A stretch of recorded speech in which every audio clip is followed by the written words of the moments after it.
areas such as sustainable agriculture, environmental policies, and public policies on sustainable development, green building technologies, urban studies, and restoration of damaged ecosystems, etc.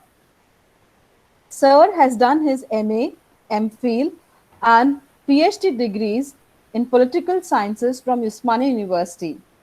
He has also done his PhD on environment policy and education and investigative analysis of eco-degradation of Patancheru, Andhra Pradesh.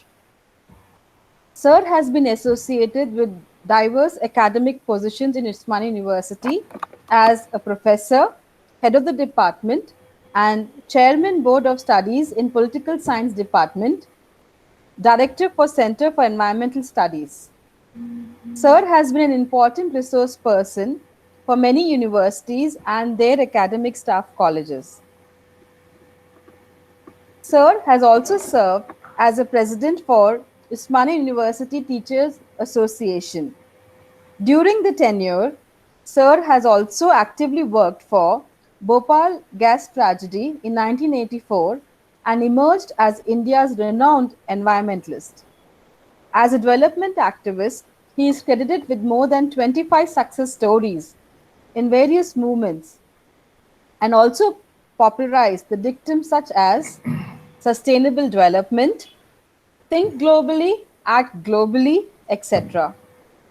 Sir is the founder president of Citizens Against Pollution, CAP, an environmental action group which is regarded as one of India's leading environmental action groups. He has also worked as a member of expert committee for Andhra Pradesh Pollution Control Board, first board of directors, Environment Protection Training Research Institute, member of the Environment Education Committee of the AP State Council of Higher Education, expert member of the AP State Cloud Seeding Project. Sir has published more than 80 papers in national and international journals and is active as a columnist and speaker in media, contributing to articles and solutions on various environmental and developmental issues. He has also co-authored the book Environmental Education and co-edited the book The State of Environment in Andhra Pradesh, a Citizen's Report. The American Telugu Association has facilitated Sir at New York for his monumental work as an environmental activist. Today, Sir will be presenting on the topic Combating Climate Change, Sustainable Pathways for Decarbonization. We request Professor K. Purushottam Reddy to address the session. Would you please like to start, sir? Thank you. Yeah. Thank you very much, ma'am. Pleasure, sir. Yeah, respected principal, distinguished faculty, and dear students. At the outset, it gives me immense pleasure to speak on this very important occasion, an academic training program for faculty and also research scholars.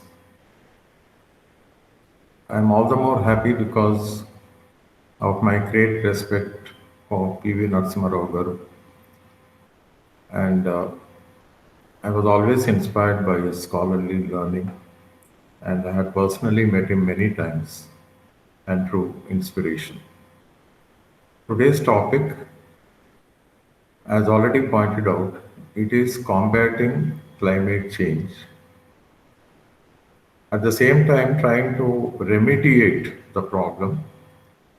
The world is in search of sustainable pathways for decarbonization. Now, whenever we are talking about climate change, I request all the distinguished members present here. Climate change is a consequence of global warming. And global warming is the major issue. So just to understand, the basic subject of global warming and also the concept of sustainable development. Permit me to go back into the pages of the history of environmentalism for about 5 to 10 minutes. I would like to commence the subject with Rachel Carson's book. Rachel Carson, an American environmental biologist, she published a wonderful book known as The Silent Spring. And this particular book sensitized America. It drew the attention of the intelligence even at the United Nations headquarters. New York Times had serialized the book on a daily basis. This book, I normally consider it as the most important book, and it is something like the Das Kapital of Karl Marx, a book which has launched a great revolution. Rachel Carson's book can be described as having launched environmentalism in the world. Inspired by this particular book, an American senator by name Mr. Gaylord, he took the initiative and he wanted the world to observe a day for the planet Earth. And that is how the first Earth Day was observed in the year 1970, and the date was April 22nd, 1970. Friends, that particular day, because of the hard work done by Mr. Gaylord and his friends, more than 350 cities in the world, people in almost all the leading countries of the world, they were there with him and they all participated and they decided to observe a day for the planet Earth, because by then it was becoming increasingly clear that the Earth was suffering because of our human beings' activities. After that, we come to the United Nations. They took the initiative of organizing what we call the United Nations First Conference on Human Environment. And this was organized in Stockholm in the year 1972. From India's point of view, Indian Prime Minister Mrs. Indira Gandhi, she was one of the main speakers. She gave the keynote address, and she wanted to illustrate how environmental degradation leads to an increase in poverty, and how an increase in poverty increasingly devastates the environment. The link between poverty and eco-degradation was wonderfully brought out in her speech. And when Madam Gandhi returned to India, she immediately appointed a commission in order to draft the Prevention of Water Pollution Bill. And this commission, a parliamentary committee, they drafted the bill. It became an act in 1974, and based on the provisions of the Water Act, pollution control boards came to be established in this country. Now the next stage, Mrs. Gandhi also took the initiative. She launched the world's biggest tiger project, and in 1980 the government of India came up with the Protection of Forest Act. 1981, the Protection of Air Pollution Act, and so on. In spite of all this progressive legislation for the protection of environment, India witnessed the world's worst industrial accident in 1984 in Bhopal, And as a consequence, as a reaction, the government of India came up with the Comprehensive Environment Protection Act of 1986. Friends, after 1986, the subject of environment became extremely important, and now there were abundant laws. The Supreme Court started going to the rescue of the poorest of the poor, the marginalized, the suppressed, the oppressed, the displaced, and a series of historic judgments started coming out from the Supreme Court. Normally, we call them as landmark judgments. And thanks to a wonderful hierarchy of Supreme Court judges, right from Justice Krishna Iyer, Justice Kuldeep Singh, Justice Venkatachalaya, Justice Bhagwati, and so on. Also, India was lucky to have a dynamic advocate by name Mr. M.C. Mehta. And because of his persistence and perseverance, we were able to get a large number of directions from the Supreme Court. But then, as we go, into the subject, we realize that the world was slowly moving in the direction of the corporates. The liberalization, privatization, globalization, it was having its impact. And after 1992, temporarily the subject of environmental protection took a back seat.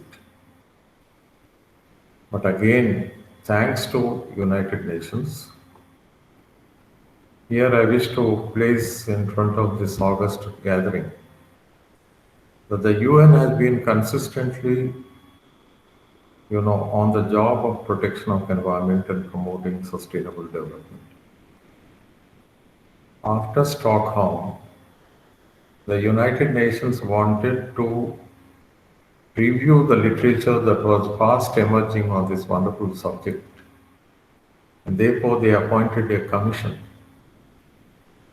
And this commission, I request everybody to note, it is known as the World Commission on Environment and Development, WCED. The commission was headed by Mrs. Gro Harlem Brundtland, then Prime Minister of Norway. And this commission worked for 4 years and submitted its report in 1987. And in order to discuss and approve the World Commission report, the United Nations convened another global conference exactly 20 years after Stockholm, and this was organized in the year 1992 at Rio de Janeiro. This conference is popularly known as the Earth Summit or the Rio Summit, but officially it is known as the United Nations Conference on Environment and Development, UNCED. Now, this conference is very important for our topic. This Rio conference or the Earth Summit, they took a series of, first of all, they adopted the World Commission report. Secondly, they decided to act on the report. So for this purpose, they adopted an action plan entitled Agenda 21.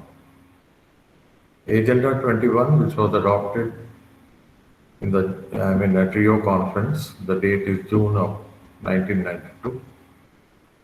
It was basically intended to prepare the nations of the world to enter the 21st century on an eco-friendly note. That is, the world had about 7.5 years' time in order to prepare itself to enter the 21st century or to enter the next millennium. And for this, United Nations wanted the nations of the world to be environment friendly. And They appeal to the nations of the world to come up with required laws and also establish strong institutions, to create strong institutions for the purpose of implementing those laws. That 7.5 year period is normally considered very, very important. And India, during that particular period, India did something particularly when it comes to EIA, Environmental Impact Assessment, the 1994 directions issued by the Ministry of MOEF, Ministry of Environment and Forests, that became the norm and it is still valid even today, except that subsequent governments, whether Congress or BJP, it doesn't matter, and even other political parties, we witness a continuous attempt to dilute the environmental impact assessment norms. And right now there is a raging controversy regarding our EIA norms. You know, there is a proposal by the government of India, it is in the public domain, and more than 200,000 objections have been raised by the active citizens of this country.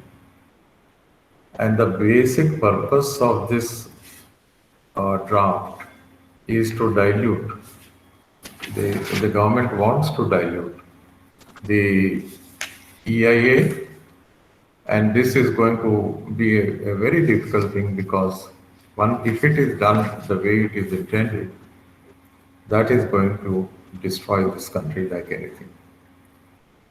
So friends, we are having this discussion at a time when the whole country is seized of a major discussion, a discussion which was initiated by the government. But again, you see, the intention of the government is not clear. They launched this debate during the pandemic.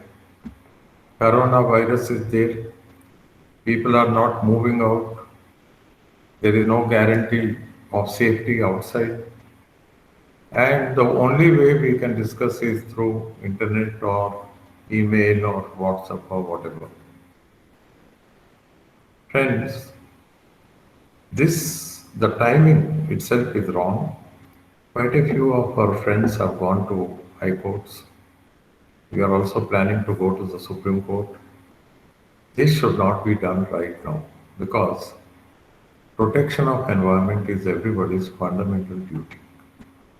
In fact, the Constitution of India permits citizens' activity in order to protect the environment. We have this very important power under Article 51A. Protection of the environment is everybody's job, and that is the citizens have to be eternally vigilant in order to. Now, just 1 minute, 1 more minute on this draft EIA. Actually, this is, sometimes when we go through the draft, we get the feeling that this particular draft has been drafted by the corporate houses. That is, a few of the corporates came together and they have prepared the draft and the ministry is blindly supporting it. This is wrong. Now, there are certain items in this particular draft. If any governmental activity, if it is categorized as being strategic,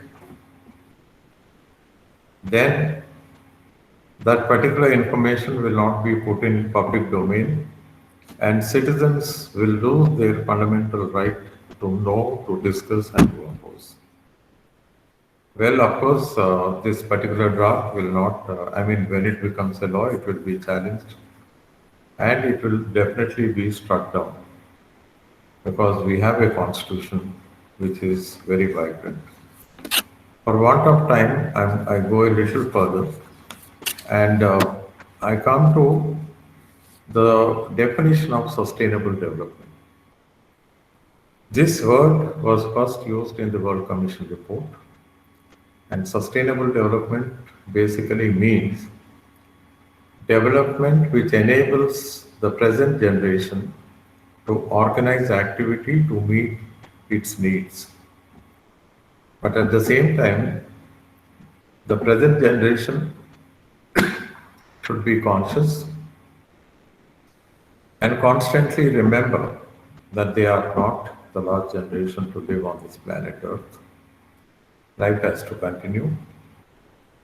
The present generation is accountable to the coming generations, and therefore, the present generation has to function with a sense of responsibility, with a sense of accountability towards the coming generation, because the generations to come, they also have a right to organize development to meet their needs.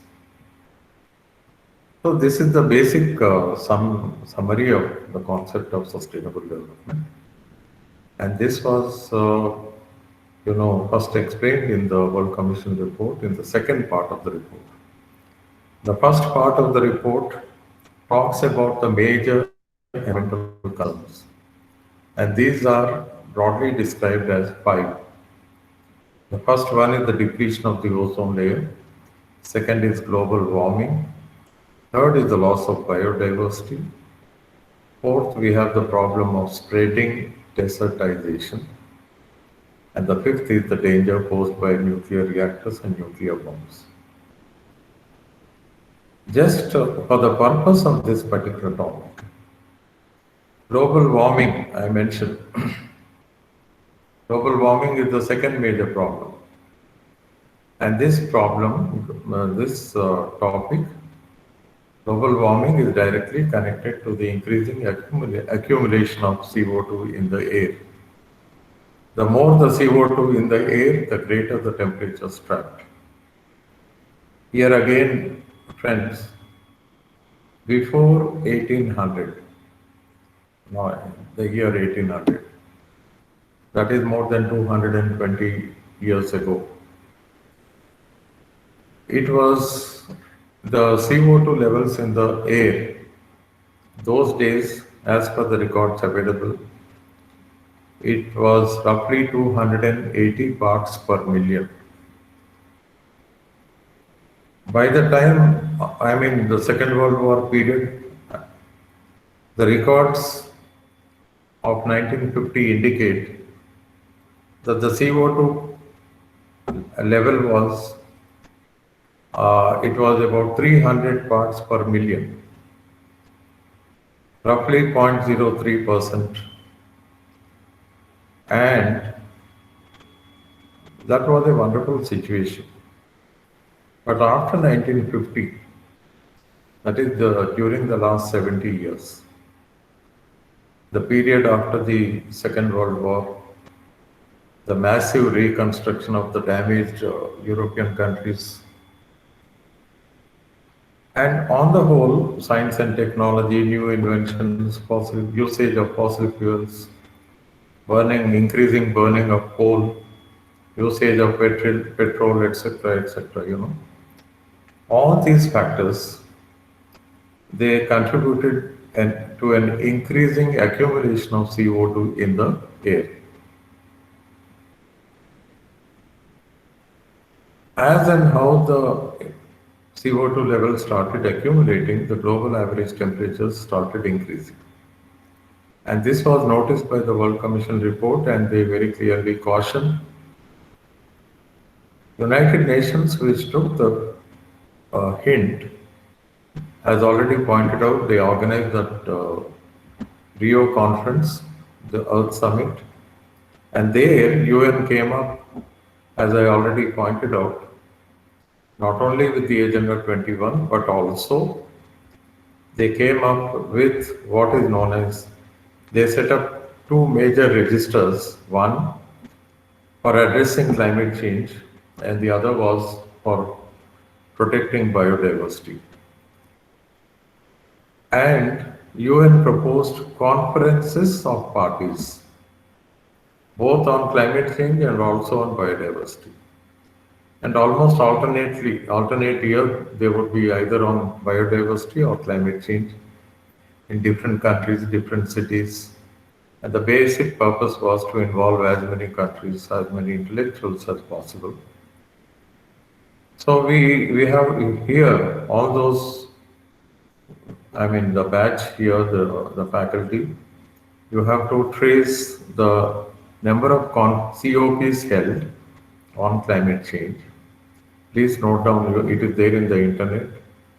Note down the dates and the years and the important resolutions passed. For example, Kyoto, Copenhagen, Paris. When we look at the conference of parties, COPs, conferences of parties, we can easily trace the growth of the idea of protection of climate change, facing global warming, talking about emissions and the need for the nations of the world to curtail, to restrict. And this subject simultaneously, if we have to if we have to control emissions, then that means we have to work on the alternatives, on the renewables. So this is a fascinating study. I request each one of you to please trace the progress of the idea of protection uh, and study of the global warming leading to climate change and human effort to minimize the damage and come up with solutions. It's a holistic, a beautiful study by itself. As we go through the pages of that particular study, we are in a position to trace out the clear-cut sustainable pathways for decarbonization. That is, the world has solutions, and if the government is sincere in every country, honesty, and if they are willing to address the problem, there are time-tested technologies, new technologies also are coming, and we can easily find solutions. Now, what are these? What are these pathways? I'll come to it, but slightly before that, I need to mention two more books because I am conscious of the fact that I am addressing leading academicians. Number one, 1972, we have the book known as Limits to Growth. Limits to Growth is a publication of the Club of Rome, an academic group of Rome City, and the author is Dennis Meadows and others. And this particular book talks about two limitations, two major limitations. One, the depletion of natural resources. The depletion of natural resources. And the second thing is the increasing cost of pollution. Any town planner, any architect, they have to keep this factor in mind because development has to be sustainable and we should be constantly watching. We should be mindful of the natural resources that we are using in order to promote development. And that development should be lasting. It should be in tune with the local geography, local ecosystems. And it should definitely take into consideration the land formations, the rivers, the contours, the forest areas, because ultimately we have to keep in mind that we also have a role and an important task of protecting the beauty of nature. For example, Hyderabad city. The entire Banjara Hills, Jubilee Hills was once upon a time one of the most, it was a rocky area, reflective of the Deccani geography. Excellent rock formations, some of the best in the world. But what have we done to these rock formations? The entire Banjara Jubilee Hills area, and still the damage is continuing. Sometimes we get a feeling that the people of Hyderabad, including the rulers here, both the government and the people and the architects and the contractors, The real estate people, sometimes I get a feeling that we have waged a war on the rocks, and as if it is our sole intention to destroy the rocks.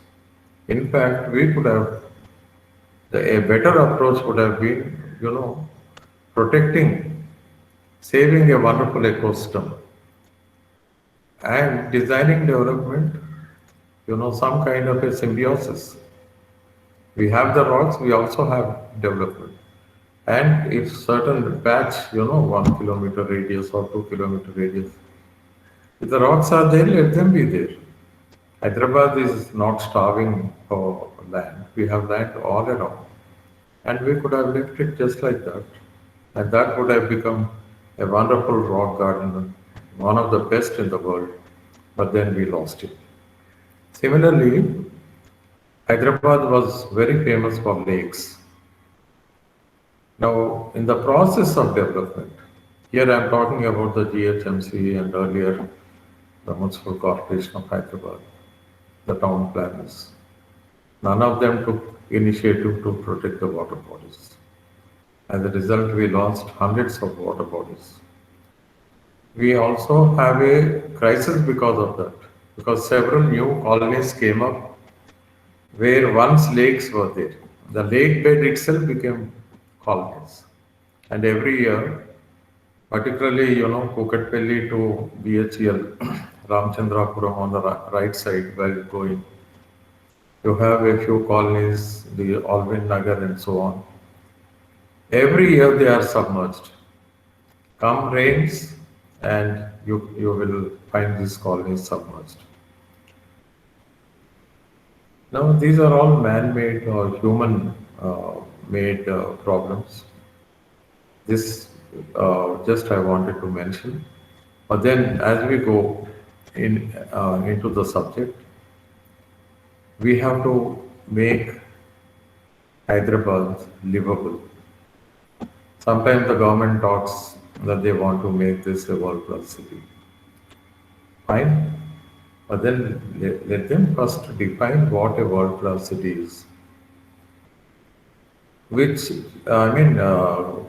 Hyderabad, they are comparing, they want it to be like New York or Washington or Texas or whatever, or Tokyo.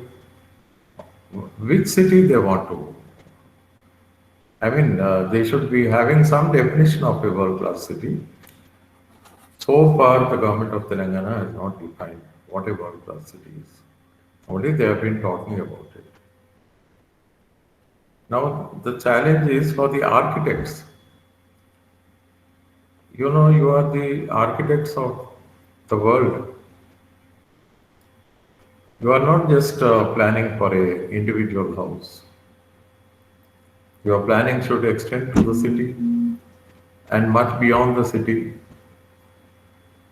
Therefore, a large number of issues come into being. When we are talking about Hyderabad, we are reminded of Vikarabad, wonderful forest area. And that particular forest area is the mouth of three rivers, Musi River, Isa River, and Kagna River. Kagna flows towards Tandur. Ultimately, it goes towards Karnataka. Musi and Isa come towards Hyderabad. But as we proceed, yeah, as we proceed, we are reminded of 1908 floods. Mokshagundam Vishweshwaraya being invited to Hyderabad by the Nizam then. And thanks to one of the top engineer statesmen of India, we have built Imad Sagar and Osman Sagar. And the Nizam was wonderfully, brilliant when he took steps to protect the catchment area of Osman Sagar and Imad Sagar. Because these two water bodies provides drinking water to the people here. But now Subsequently, India became free. We have had so many changes. But during Chandrababu's time, he came up with a GO, which was basically intended to ensure catchment area sanitation of Himal Sagar and Usman Sagar. That GO triple one, it is known as triple one, GO triple one. Unfortunately, it is not being implemented by the state government. As a result, in the very catchment area of these two water bodies, we find a lot of polluting activity. It is unfortunate. In spite of the Supreme Court orders in the matter, the state government is not implementing. And this is a very serious lapse on the part of the state government. What do we do now? Our river, there's a beautiful river. Once upon a time, Musi was a flowing river. It was a beautiful river. It had a wonderful riverfront, particularly, from Puranapur to Chadargarh, a walled front on either side with the High Court and the Osmania General Hospital. It used to make a wonderful, what we call skyline. And the river Musi was flowing every year. Unfortunately, the Musi is not flowing now, and nobody is interested in protecting the Musi. And over a period of time, it has become the dumping nala. All the city sewage, industrial effluents, and the garbage, plus the building debris. Everything is dumped into the river Musi. And here I would like to blame the HMDA, GHMC, and the state government for their apathy or indifference when it comes to the protection of river Musi. Now, downstream of Ambarpet, we have cultivation going on, but then all the toxics from the industry and the domestic sewage, everything, all the acids, everything gets into it. And, the crops of vegetables, it has been proved many times that they are highly contaminated. And this is affecting the right to life and livelihood of the farmers downstream. Friends, we come to year 2000. Year 2000 is important because it is a transition from one millennium to another. And as we enter the new millennium, United Nations once again gave some kind of a prescription. And all the time it was focusing on the governments in various countries trying to address the essential needs of the poorest of the poor. And therefore, to enable the government to do their job better, the United Nations came up with what is known as the Millennium Development Goals. Now, these goals are only 8 in number, and the implementation period is about 15 years, 1-5. And they commenced from the year 2000 to 2015. Friends, these 8 critical issues are: number 1, poverty, illiteracy, thirst, child mortality, hunger, diseases, environmental degradation, and women empowerment or women exploitation. These 8 are the 8 most important problems facing the poorest of the poor in every country throughout the world. These are 8 major ailments. So addressing these 8 major problems becomes the goal of human civilization. And it was expected that the nations of the world will honestly attempt. In certain countries, there has been progress. But in countries like India, the progress is not up to the mark. I'm not saying nothing has been done. But the governments could have done much more If only they had been more committed to the people. Okay, I come to 2015. That year is very important because one, the United Nations gave the world a new package, a much more holistic package of development, and this is known as Sustainable Development Goals. It was in on September 15, 2015, that the United Nations adopted and the nations of the world pledged. Almost all the countries unanimously approved, and the Sustainable Development Goals have become operative from 1st January 2016.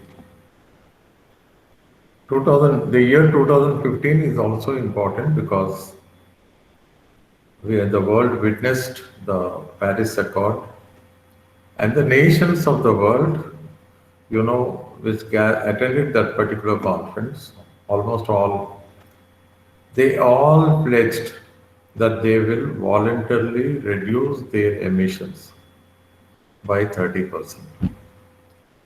In fact, our Prime Minister Narendra Modi, he not only pledged 30% reduction, but he was in his enthusiasm, and I appreciate his commitment and desire to reduce even more. He promised the world that India shall strive to reduce its emissions by 35%. Also, simultaneously, the Prime Minister launched what is known as the International Solar Alliance. India is playing a major role in that. And honestly, the Prime Minister wanted to take India forward on this renewable energy. Okay, friends, now we come to the goals because the topic that has been given to me, I need to connect this with the goals. Now, Sustainable Development Goals are 17 in number, right? I'll just rush through. I'll be touching only a few most important goals. The rest I will only mention. The first goal is no poverty. This is very important. I don't have to go into the details. The second one is zero hunger. Third is health for all. And right now, the whole world is in the midst of a pandemic. And this is the opportune time to discuss this particular goal. And here I'm extremely happy to remind my friends here that UK has one of the finest medical infrastructure in the entire world.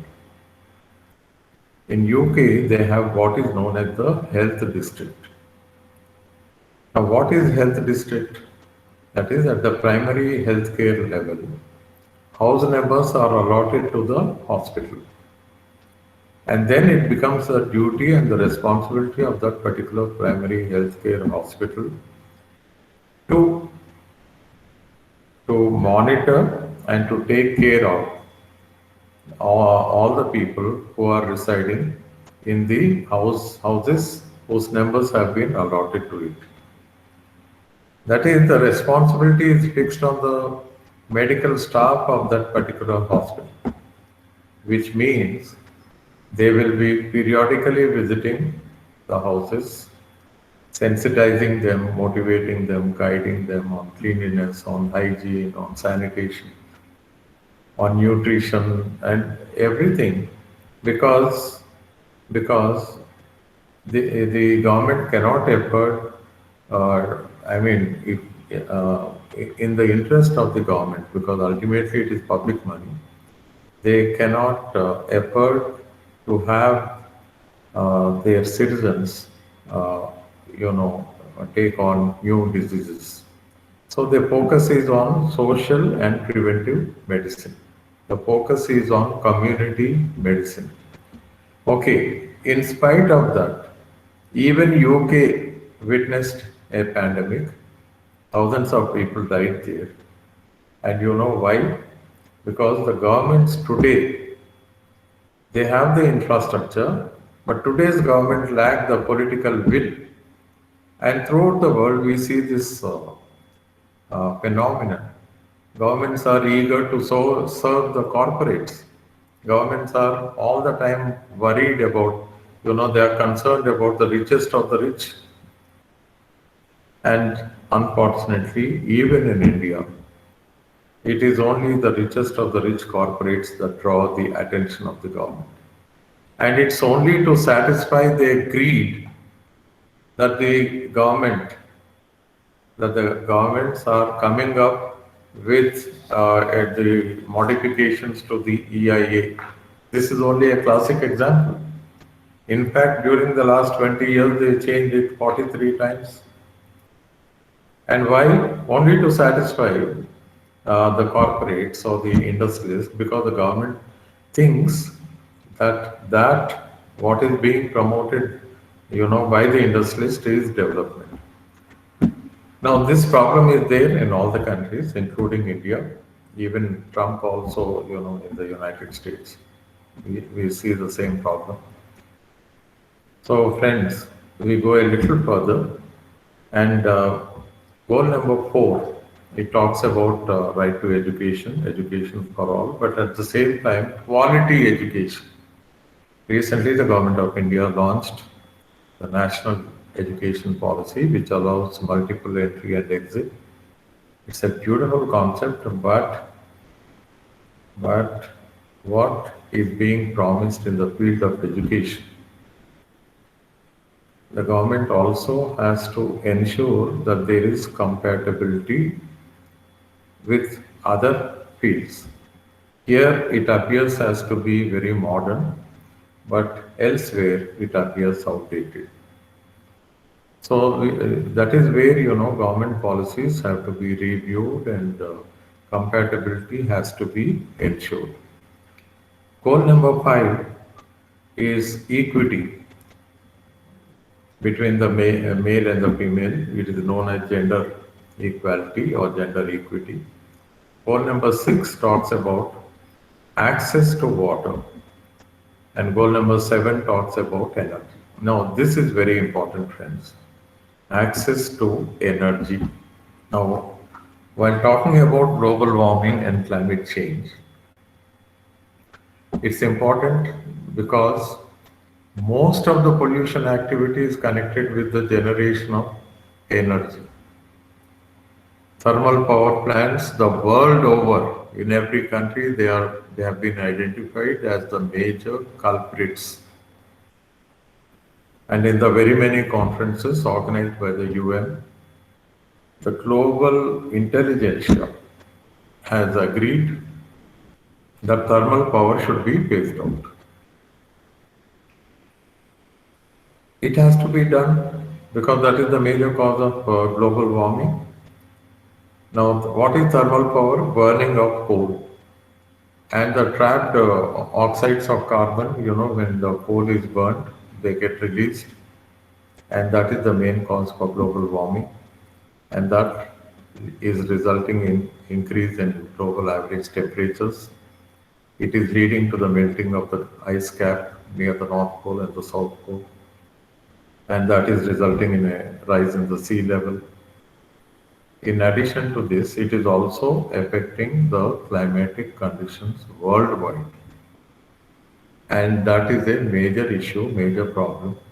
And therefore, to address that, definitely thermal power has to be stopped and phased out completely. It is unfortunate that at a time when the world is phasing out thermal power, the government of India is going in for new and new coal fields in Madhya Pradesh, in Jharkhand, in Bihar, and in the Northeast. I mean, it doesn't make any sense. On one side, government of India is committed to the protection of environment, and it regularly, the government attends their representatives attend almost all the global conferences, and India is a signatory to all global protocols. Now, having signed a protocol, the government should be honest. So, I see a huge gap between the promise of the government at an international conference and its performance within the country domestically. We go a little further. Access to energy is important. Everybody needs it, without which no human activity nowadays, it can't be accomplished. And particularly if we have to ensure that the essential needs of everyone are met. For this, yes, while saying no to thermal power, we need to say yes to bioenergy, renewable energy, right? And hydrogen as a source. I mean, we have to create R&D and continuously be working on the prospects of hydrogen. And we need to encourage research and development on to bring down the cost of solar energy, wind energy, because these are very important. And in the days to come, you know why? Because solar energy can be generated anywhere, any remote hamlet, even in the midst of Nallamala. And you don't require transmission lines. That means you don't have to cut down the forest. You can trap the heat wherever possible, convert it into energy. Of course, there are issues of cost. There are some problems, but then that is the job of the universities. And research should continuously be there. We need to bring down the cost and also address the other issues associated with renewable energy. I realize that in our country, this is not accorded priority. The Namke Vasti, that kind of approach is there, unfortunately. But then we need to give it credit. We go a little further because we have to, the goal number 8 talks about right to work. And if everybody's right to work has to be recognized, then there should be energy for the purpose. And energy means electricity. And again, right to work with dignity. So we have to be creative, innovative, and be constantly doing our job. For example, in the very many seminars and the workshops that we conducted, we have identified certain areas where there is extensive scope for jobs. Now, when I say job, it's not just government job. Job in the sense of activity. For example, rainwater harvesting. The second thing, important thing is rainwater harvesting is fine, storing it underground, creating surface water bodies, and also ensuring topsoil moisture. Promoting organic farming, natural farming, endemic farming, understanding the limits of nature, organizing activity. I mean, this kind of approach. On this right now, there is a big debate going on, and the United Nations is trying to convince the nations of the world that in the post-COVID, maybe nobody knows, maybe 2 months, 3 months, or 5 months, or 6 months, as and how humanity overcomes the COVID virus, when it is much more safe for all of us to move about, then what kind of development design are we going to follow? So the Secretary General of the United Nations, he has, worked very in great detail. I mean, not only he, all the experts at the UN, and they want the world to go in for a green development design. That is, future jobs will be green jobs. There are n number of jobs in waste management. So we have to think differently. So green business, green jobs, and the whole world should going for a major paradigm shift. The crisis in the world today is because we were all collectively moving in the wrong direction. Now we know the problem. The problem is because of increasing accumulation of carbon dioxide. So we need to decarbonize the air and the water and the land. This has to be done. And for this, we require a different kind of activity, a different paradigm. And that is the reason, yes, we need to phase out fossil fuel subsidies, and whoever is the polluter will have to pay heavily. And also, the polluters will have to, in the days to come, they'll have to pay very heavily for the restoration of the damaged ecosystems. Unfortunately, environmental costs, the cost to environment is not being added to the cost of the product. This has to be done. And we go, in order to ensure sustainability uh, as we go into the future. Friends, goal number 13. But before that, there is goal number 11. Goal number 11 talks about sustainable cities. And here is the biggest opportunity for the architects of India. I want our architects not only, they should be planning for the Indian cities, but Indian architects should get contracts, throughout the world. India's architects should be planning activity for the entire urban world. The beauty of India is that we, the people, we have very fertile minds.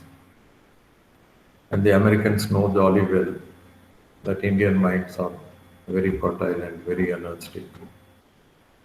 Yes, think global, but then please also think that constantly remember that the world in the days to come is going to be green. It has to be green development. It has to be, electricity has to be from renewable energy, renewable sources. Waste management should be the order of the day. And the cities that we are planning or right now living, restoring the already damaged Indian cities is going to be the biggest task in the days to come. The Government of India has a program known as the Urban Renewal Mission. But in that mission, they are not renewing, they are only creating new activities. For example, we see the buses, public transport under that mission. But that is only instead of the old buses, new buses, that is renewable of a different kind. But then real good renewal is not taking place. So there should be more debate. And I request all the architects, it's not just the design of a few buildings here and there, whether private or public. You are not just designing universities. I have visited some new university buildings in Nalgonda and elsewhere. Horrible planning. A university can never be like that. But then everything is done in a very hush-hush manner. I don't see the logic of secretariat buildings being destroyed. How much of building materials must have been wasted? And why? Quite a few buildings were absolutely new. And that would have been sufficient for a smaller state like Telangana. But then, this is India and nobody talks. And there is no virtual check on the governments. As a result, several wrong decisions are taken. Sustainable, our cities are not sustainable. Frankly, you take Delhi, the air pollution levels in Delhi are horrible. This COVID times apart, the pre-COVID times, if you look at the figures, appalling. And in fact, there were so many studies done that 30% of the lung capacity of young children in Delhi is already reduced. I don't think anybody can call it development. Take the case of Hyderabad. The government wanted to cut 3,000 trees all around KBR Park. It's a different thing that youngsters from that area they said no, and they were the people's struggle. And finally, many of us joined, and finally, we got a stay from NGT. And thanks to that stay, right now KBR Park is undisturbed. They wanted to take away NTR Gardens downstream, I mean, uh, near the tank bund, downside. Where will the youngsters play? So this city does not have ample playgrounds, ample open spaces, ample lung space, ample gardens, nothing. And what is worse, what if tomorrow some international agency comes, yeah, only to study the quality of life in Hyderabad, they'll be shocked to see that public amenities are located where the richest of the rich are. You look at all the famous parks, Vengalrao Park, KBR Park, or Vijayabhaskar Reddy Park, or whatever, Krishnakant Park, where are they located? Or even the Biodiversity Park. In fact, every home in the Banjara and Jubilee Hills, they have lot of space and they have lot of greenery. If at all there should be greenery, it should be close to the poorest of the poor, where because of their small little houses, they can't have, greenery is not possible. So there should be public spaces where the poorest of the poor can go. It's a very sad reflection of the priorities of both GHMC and HMDA. The poor is marginalized, and what is more, charging a fee to enter any park in Hyderabad in the name of user fee. Who can pay that user fee? Only those who can afford. What about the poorest of the poor? Suppose they are there at a particular point of time. Suppose somebody from Ramnagar or Mushirabad on some work goes to KBR, that area, and if they wish to go for a walk, they can't go because it is not free.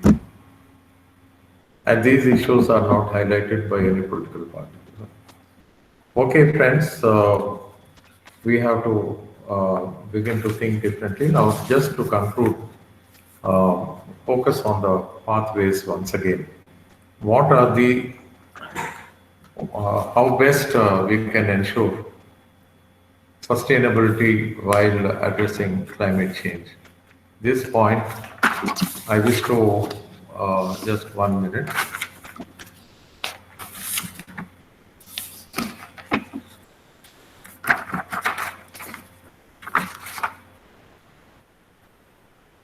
Yeah.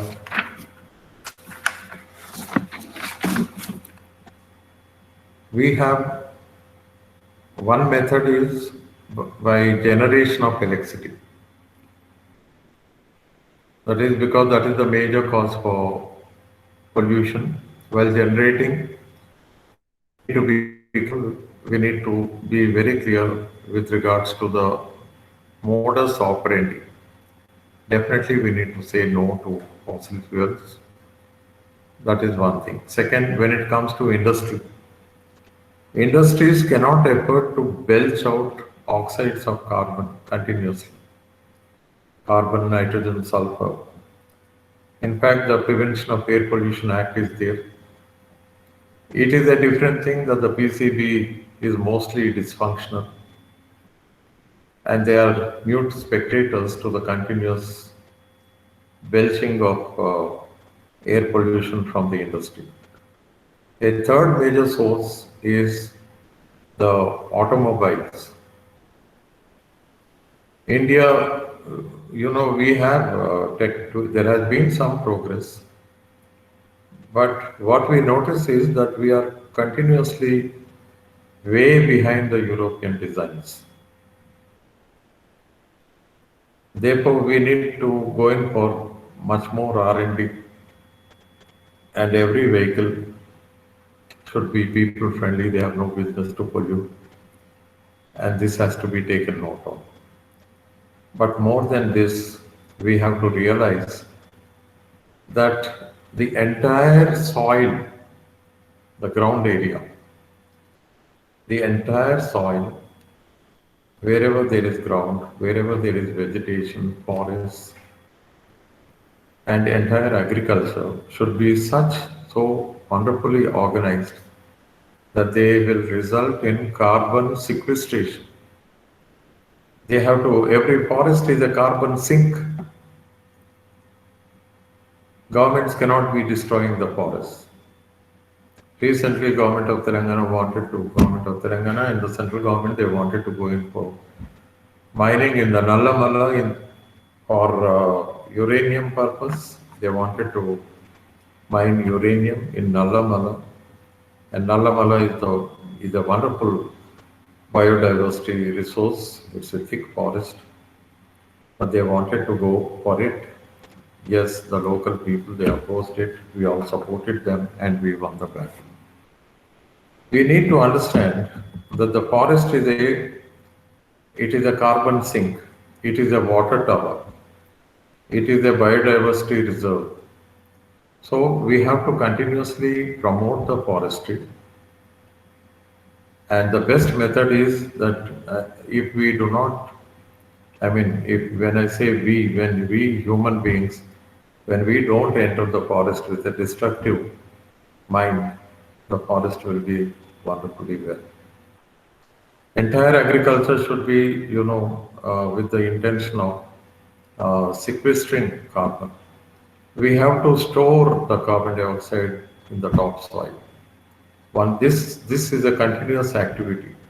So when we are talking about pathways, that is on a continuous basis, on a sustainable basis, there should be a continuous approach, study on research and development, and the entire focus should be on to reduce our carbon footprint. Yes, we want development, but this development without adding to the emission load of India. This has to be done, and that means it calls for a major paradigm shift, and this, in the days to come, it's going to be a major issue. Friends, I have just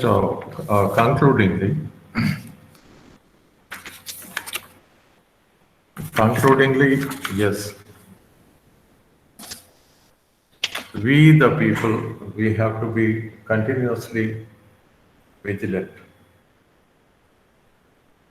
The national education policy enables multidisciplinary, interdisciplinary approach, and it gives the choice to the students to choose their subjects.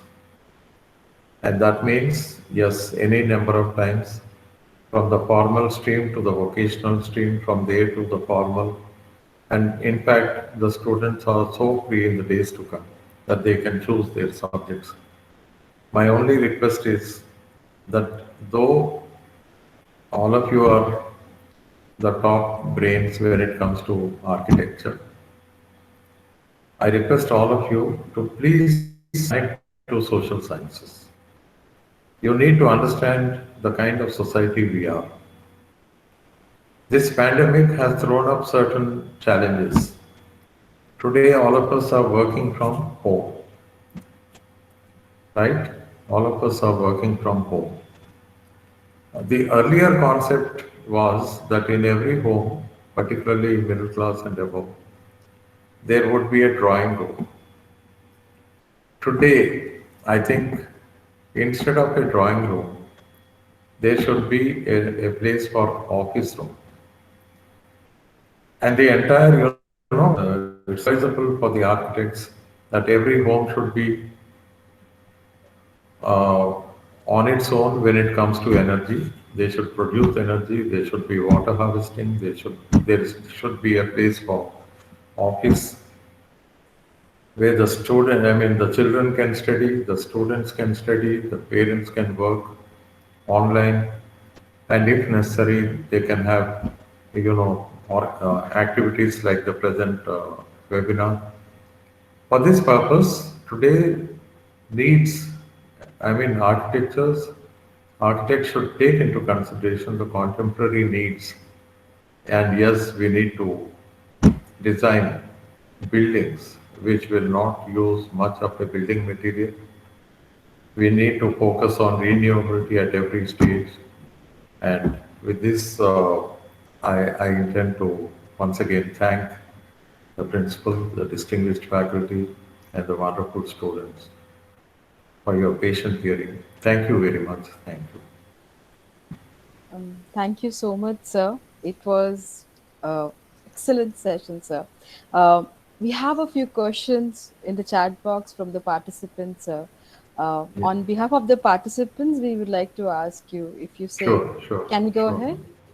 Right, sir. Thank you, sir. Please. Um, Sir, the first question is, renewable sources are available in a small, renewable sources available is a small part of our energy system, and that nuclear power is an expensive resource. What can we implement to get off completely from fossil fuels for the sake of our environment? No, basically, we need to be conscious of the fact that we have no choice. It's not that there is a choice. Okay. So we can't continue with the fossil fuels because the world already knows that fossil fuels are the prime cause of air pollution, leading to global warming, leading to climate change. Coming to nuclear, it is not a manageable technology. What if something goes wrong? And in fact, anything labeled as nuclear comes under the defense of that particular country. There are a large number of countries which have one or two reactors, and their sole intention is to get the nuclear waste, particularly plutonium, which is used in bombs. It is this extra consideration. Otherwise, everybody knows that nuclear is not safe, it is not manageable, and what if something goes wrong? The A powerful country like Soviet Russia could not manage the crisis after Chernobyl. It became extremely difficult, even for Japan, to manage the crisis recently after the tsunami.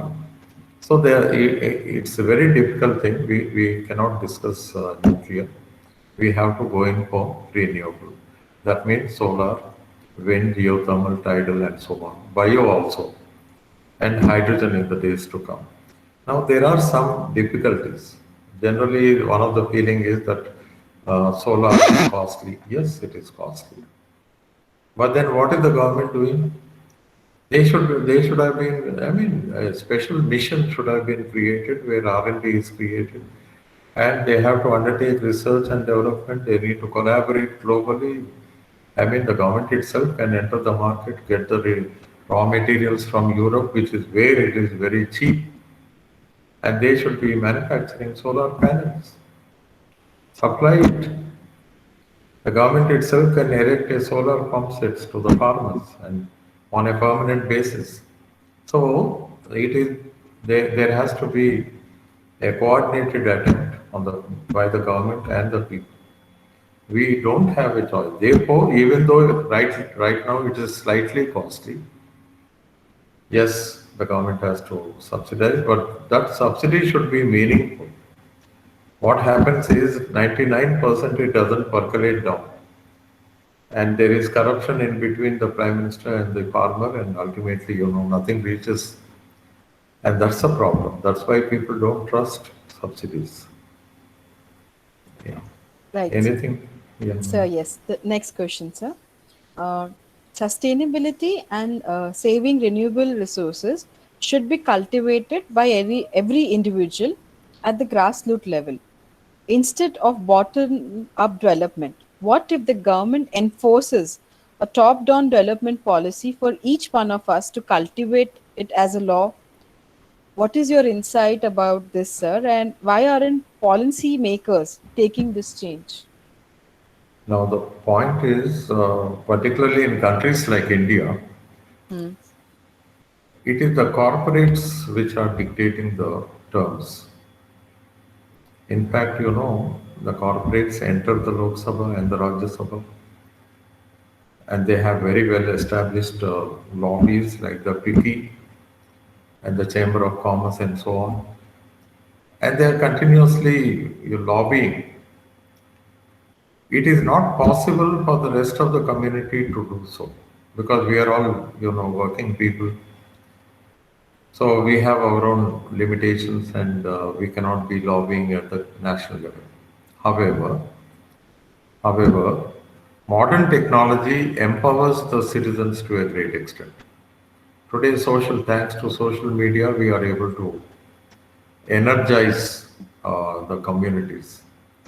So let the people realize that protection of environment is their duty as well, and they have to continuously come together to exert pressure on the political system. I'm sure by the next election, the next 2 3 years are very crucial because as a social scientist and as one who played an important role in leading agitations in earlier Andhra Pradesh and now Telangana, I realized that the citizens, they are empowered thanks to smartphone. Almost all of them have a smartphone. Their houses, even in the remote forest, they have TV. They have a two-wheeler, motorcycle, and in every home there is a graduate or a postgraduate. Things are going to be different. Today's India is different, and I'm sure as we go into the future, we will bring pressure on the political system, and there will be a paradigm shift from the corporates to the poorest of the poor in this country. Right, sir. Uh, the last question, sir. Do we call it climate change, global climate crisis, or global warming? How are these three It's interdependent like this. from a climatic point of view? No, it is actually global warming Yes, leading sir. to climate crisis. Okay. Climate change is an impact of global warming because of the increasing accumulation of CO2 in the air. I request you to please remember that the more the CO2, the greater the temperatures trapped. Hmm. And here we also use greenhouse gases. Hmm. So, what is the role of a greenhouse? Actually, in agriculture, we have greenhouses for the promotion of nursery, small plants, to protect them from the wind and unruly weather. The greenhouses, what is the role of a greenhouse? They allow the sunlight and slightly trap the heat inside. It can be regulated, particularly in colder regions like Europe and Kashmir. Greenhouses are glass houses which trap the sunlight inside. It keeps the inside the room. It is warm. Exactly in the same manner, CO2 allows the sunlight but traps the heat nearer the surface of the earth, and it works like a blanket. That inside the blanket, when we cover ourselves in winter, inside it will be warm. So CO2 is that. Now, to this phenomenon is known as global warming, and because of global warming, there is climate change, and the result is melting of the ice near the North and South Pole, and so on the Himalayas, the withdrawal of the glaciers, and as a result of all that, it also impacts the climatic conditions. That's why climate change. That is, rainfall pattern is altered. Today's rain-bearing areas may not receive. They may receive more rainfall, but less rainfall. The predictability of the weather comes down, and that's why it is climate change. Since it affects the climate, and this climate change affects agriculture, the stakes are very high. Increasing population require increasing inputs, and for that we have to be realistic, And one suggestion which is always given by the environmentalists is that we have to slowly phase out non-vegetarian.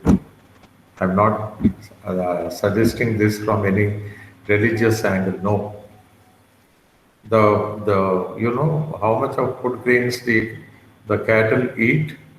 They consume about 5 kgs of maize to produce 1 kg of beef. For pigs, they consume about 12 kgs of maize. The conversion rate is 12 is to 1. And the broiler chicken is about 3.7 kgs of maize. And then it becomes 1 kg. It is not practical. Why should we feed the broiler chicken and then eat it? Whereas maize can be consumed by everybody in different forms, and it's wonderful. So this we have to adjust our lifestyles a little. Yes, I am sure in the days to come, people will not allow this conversion of food grains into animal protein, and it's a very wrong practice that it's already in practice in Brazil. The world is losing the Amazon forest. The Brazilian ruler thinks that he calls it development.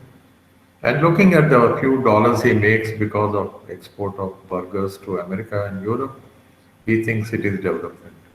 But the world is losing Amazon forest. In fact, that belongs to the planet Earth. Politically, it may be in one country. So we need to negotiate and bring about pressure, convince them that they need to protect their ecosystem. And yeah, if necessary, we can subsidize. I mean, the rest of the world should subsidize because Amazon is the oxygen mask of the planet Earth. It is the biggest rainmaker. It is the biggest storehouse of biodiversity. If we can't, then we will deprive the future generations and will be accountable to them. Right, sir. Thank you so much, sir. We would like to thank Professor K. Purushottam Reddy for his kind words of wisdom and an excellent session.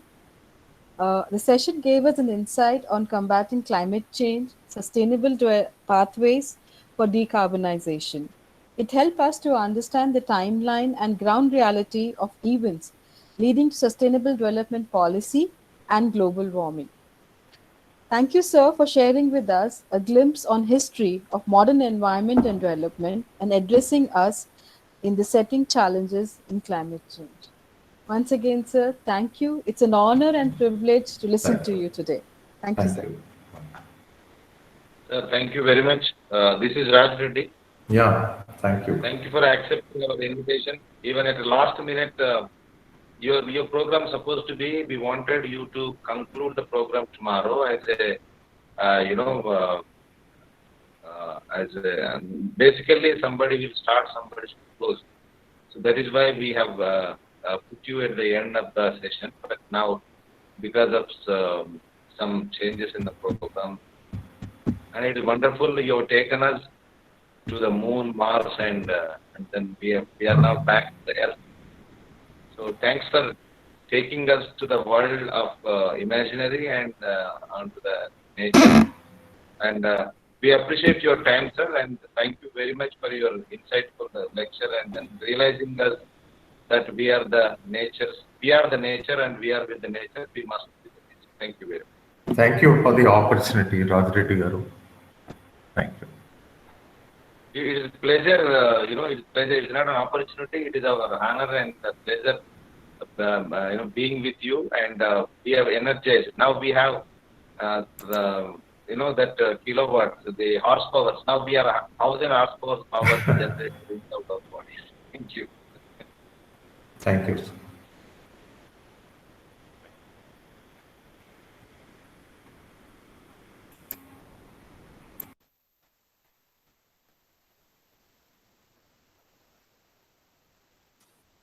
I think you need to announce for the tomorrow's program. Yeah, sir. We're doing.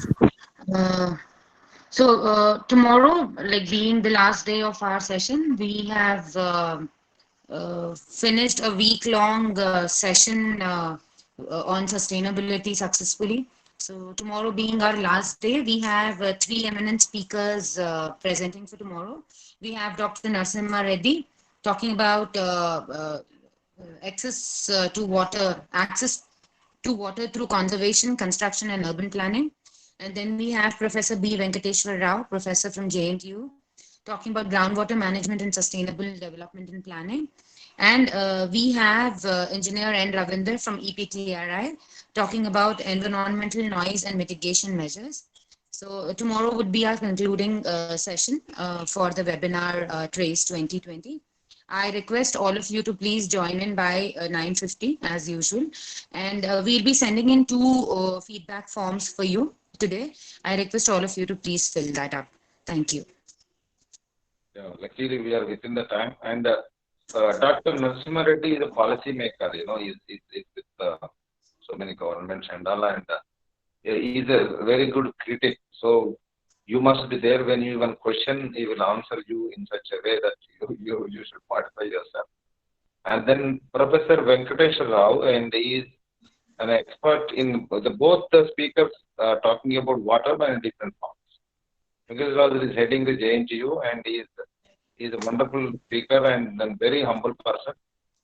The morning sessions and evening, obviously, the one who having experience with the pollution control board and all, we can have wonderful experience of the third speaker of tomorrow, Ravinder, and please utilize this opportunity. Even somebody is not registered, ask your friends to join. And tomorrow's meeting, that will be a concluding meeting, and because we will also announce the next year program tomorrow. Thank you very much.